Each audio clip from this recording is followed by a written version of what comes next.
out here at the draft. There's the Sharks table. You can see Mike Greer working his magic. Rest of the team, draft starts in half an hour.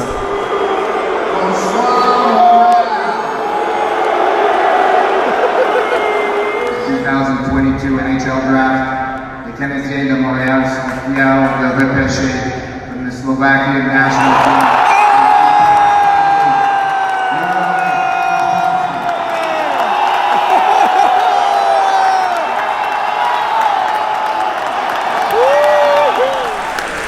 Sharks going to be making their selection soon. First round selection is our director of scouting, Doug Wilson Jr. going to be making the call.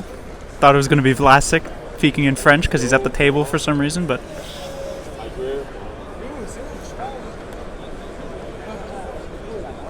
the San Jose Sharks are proud to select from Linköping center Philip Bistad.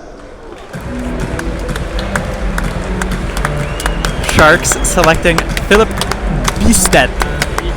Class is now in session. I'm Professor Hockey, and today we'll be discussing the Sharks 2022 draft review, as well as discussing a couple of the major trades that the Sharks made over this couple of days of drafting. The first one was a trade that involved the Sharks moving downwards in the draft, which is something I will get to a bit later, but I'm actually going to start with the main player-for-player trade that the Sharks made, which was they traded away John Leonard as well as a third-round pick in the 2023 draft in exchange for Luke Cunnin from the Nashville Predators. And I tweeted out just a few hours ago that I wasn't a big fan of that trade, and I'm going to reiterate that in this video, as well as expand on that fact. And the reason I don't like this trade is not because I felt as though John Leonard was some sort of diamond in the rough that the Sharks didn't give much of a chance to. In fact, they gave him pretty good opportunities, more than you could say for a lot of the other Sharks prospects. He had some games with players like Hurdle and Meyer, and while he would occasionally look quite good, there were way too many games where he was just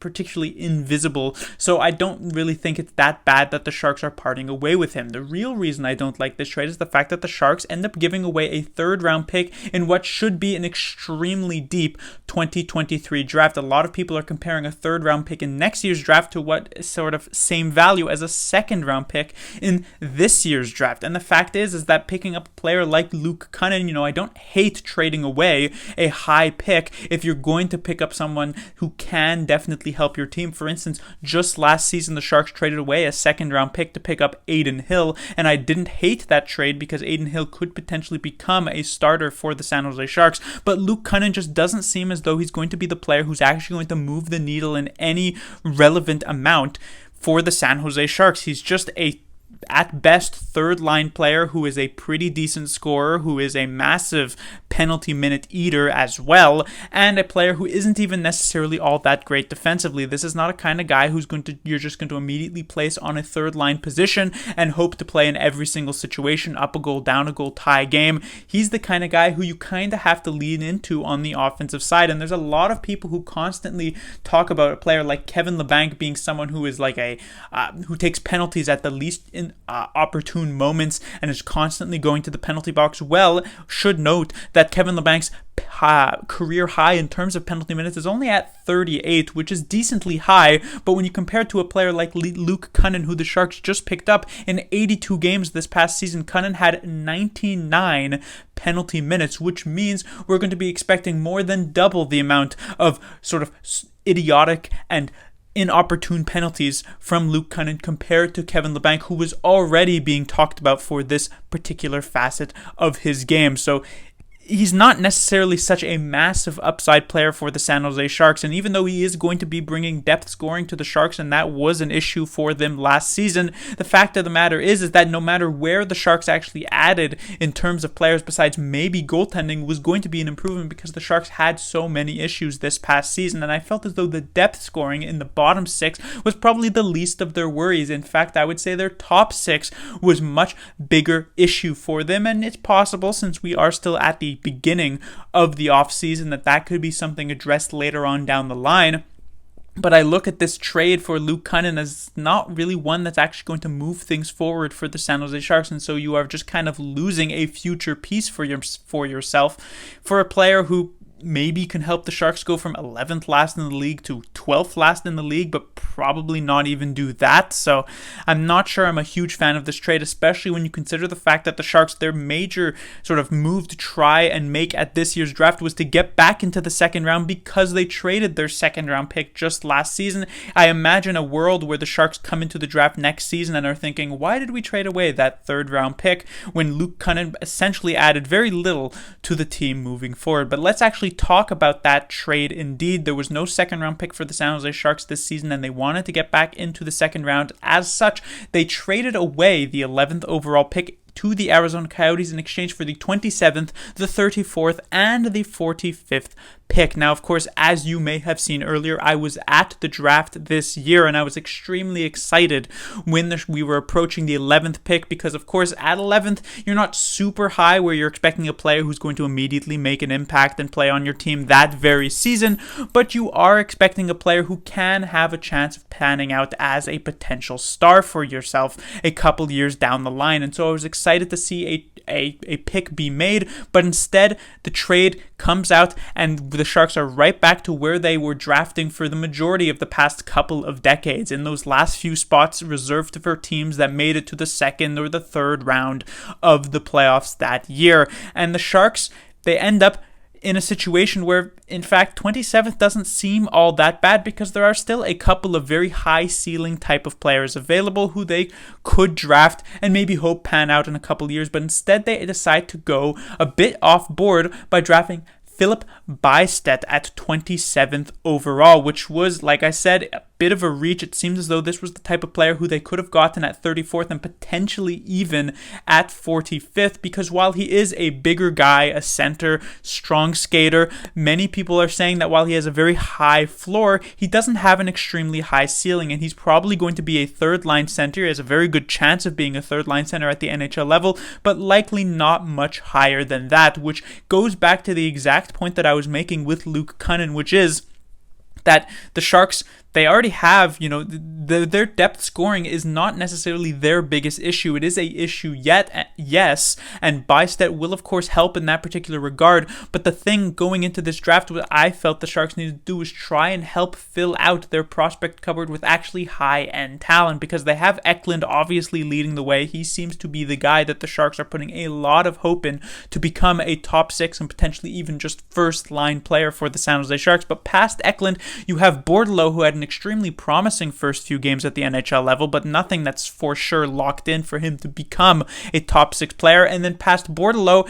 you're with a lot of players who have massive question marks next to them. Yes, there were some extremely impressive junior seasons for the likes of Coe, for the likes of Gushin, for the likes of Tristan Robbins, but these are all players who were older players at the junior level, and so they could very easily become AHL players just at the exact same type of odds that they could become top six players for the San Jose Sharks. You never really know. And so picking up another high quality guy was something that I was hoping that the Sharks would do, but instead they go for a guy who is a much, much safer option, which funnily enough is probably what you would expect to be drafted at 27th overall by a team that did indeed make the playoffs, because most of these playoff teams that are losing in the second or third rounds usually have their sort of main core set up, but they're looking to pick up those depth players on the cheap, and Bystedt would have been a perfect choice for a team like the Hurricanes, the Panthers, the Lightning, but for a team like the San Jose Sharks, who are not a playoff team, who fell backwards into this pick from a trade, from another trade, and things like that,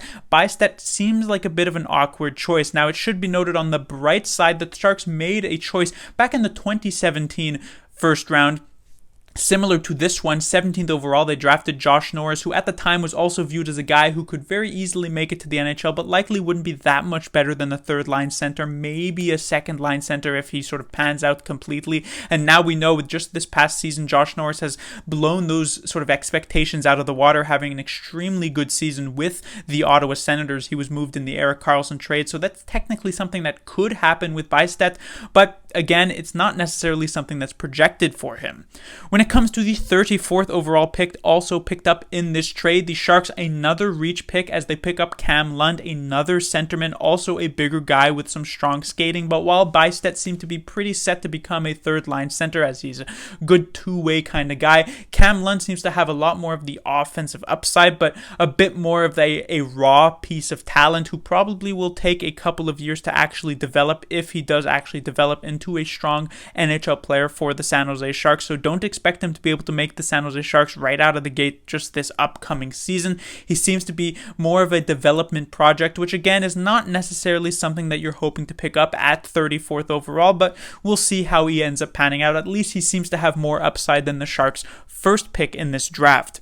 At 45th overall is probably the first sort of steal that the Sharks actually had in this year's draft with Matthias Havlid. He is a defenseman from Sweden, and he seemed to be a guy who kind of fell a bit, and the Sharks managed to scoop up at a pretty low number. Some people even had him as a potential late first round pick, so the fact that the Sharks managed to pick him up close to halfway through the second round is quite impressive. He seemed to be one of the higher skilled defensemen of this year's draft. The major issue that really stood out for him was, of course, as usual as it comes to in the NHL, his size. I believe he's only about 5 feet 10 inches tall, which for a defenseman in particular is something that a lot of GMs do not really appreciate.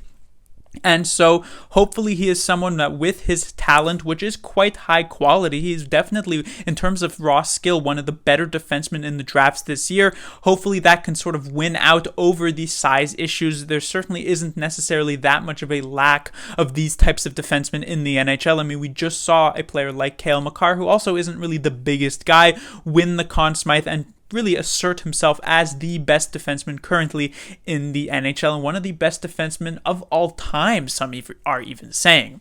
Moving on further into the draft, at 76th overall, the Sharks picked up Michael Fisher, a pretty interesting name on this one, a defenseman.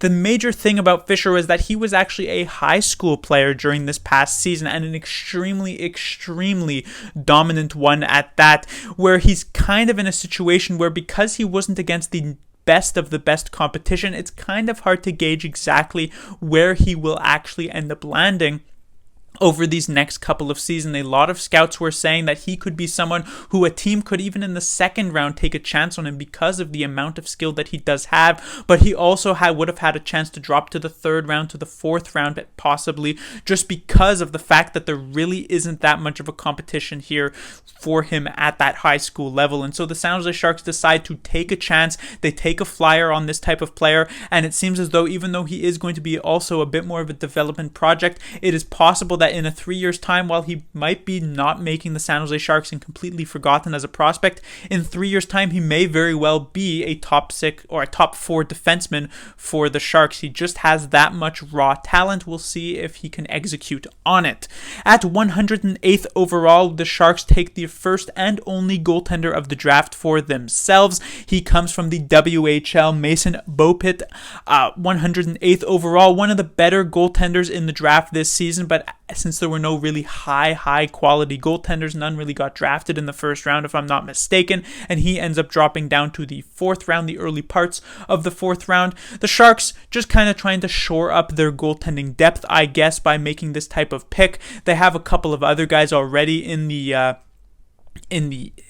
their prospect pool as goaltenders, players like Benjamin Goodrow as well as Magnus Krona. So I doubt that this guy is necessarily going to be someone who the Sharks are going to see even within the next couple of years, next 2-3 years, but maybe in 5 years down the line, he could be someone for the San Jose Sharks to actually look at.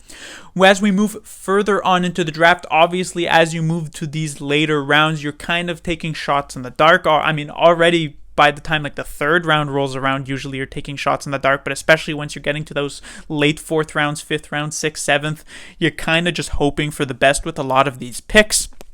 At 140 overall, 40th overall, the Sharks drafted Jake Furlong, also a pretty promising player, I would say. He is also on the smaller side, which is why he ends up being drafted here at 140th overall. Even though he does have a decent amount of skill, he was someone who could have potentially even gone there up in the third round. So the Sharks trying to take yet another flyer on a player who could pan out for them in a few years. When it comes to these last three players, we have a couple of options here, but not necessarily huge guys who were highly touted prospects, as of course you would expect from players being drafted in the 5th and 6th and 7th round. So the major point that I am going to make here is, of course, that if we actually were to go back to my first ever draft review on this channel, that was back in the 2019 draft. I also mentioned very similar things about the players that the Sharks took then, which was in, the 6th and 7th round, where they have very little chances of panning out. But I should point out that in the 6th round of that season, there was a pretty familiar face, Santeri Hatakka, who currently has played this past season a few games with the San Jose Sharks and seems to be a pretty decent defensive prospect. So yes, it is true that the 6th and 7th rounders likely aren't going to pan out, but that doesn't mean we will never see these names ever again for the San Jose Sharks. So we should make note of them. Joey Moldoni, as well as Eli Barnett and Reese Loback. In particular, Reese Loback, a decently interesting one because he has a bit of a Sharks connection, was a junior Shark and those types of things. Maybe that was the reason why the Sharks ended up drafting him in one of the last few spots in the entire draft this season. But that will do it for this review. It was kind of an interesting draft day, I would say, for the San Jose Sharks. I wasn't a huge fan of the Luke Kunin trade. Like I said, I'm kind of still torn, I would say, on the trade that saw the Sharks move from 11th to 27th, 34th, and 45th. I would say the idea of the trade wasn't too bad, though the way that the Sharks ended up executing on it does kind of bring up a couple of question marks. But I will say in the sort of 3rd to 5th round range, I thought the Sharks made a couple of nice picks that could potentially pan out to be something. Class dismissed.